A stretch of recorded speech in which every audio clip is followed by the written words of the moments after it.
Baiklah, assalamualaikum, kembali lagi bersama saya Yoga di Santosa. Kali ini saya akan berbagi tutorial cara mengunci aplikasi di HP Poco S3 NFC ya.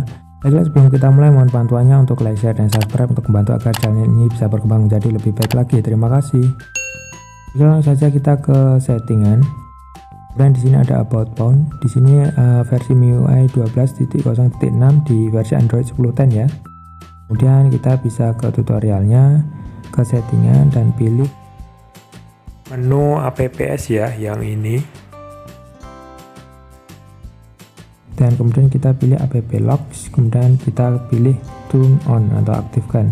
Nah, di sini kita disuruh masukkan sandi ya, kita konfirmasi sandinya dan kemudian kita pilih next.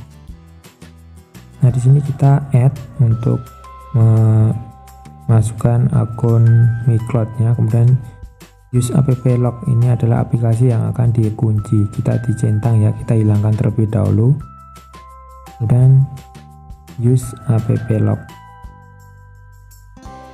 Kemudian di sini kita diarahkan untuk men-checklist aplikasi apa saja yang akan kita kunci ya, seperti itu. Kemudian kita pilih salah satu aplikasi WhatsApp ya, kita coba. Nah, ini WhatsApp, kita checklist, kemudian kita cari lagi Google Chrome ya, sebagai contoh saja. Nah, kemudian kita ke settingan.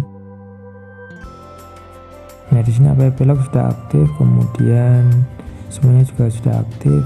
Kita bisa kembali dan use your fingerprint ya, kita bisa aktifkan. Kita taruh sidik jari kita. Nah, seperti ini, fingerprint verification, artinya sudah selesai. Kemudian kita coba buka aplikasi yang sudah terkunci ya, kita buka WhatsApp. Nah, ini sudah terkunci, masukkan sandi dan kita coba. Nah, sudah terbuka ya. Kemudian kita coba buka aplikasi Google Chrome. Nah, ini juga sudah terkunci, kita masukkan sandinya seperti itu. Nah, sekarang sudah terbuka ya, dan kita bisa kembali seperti itu.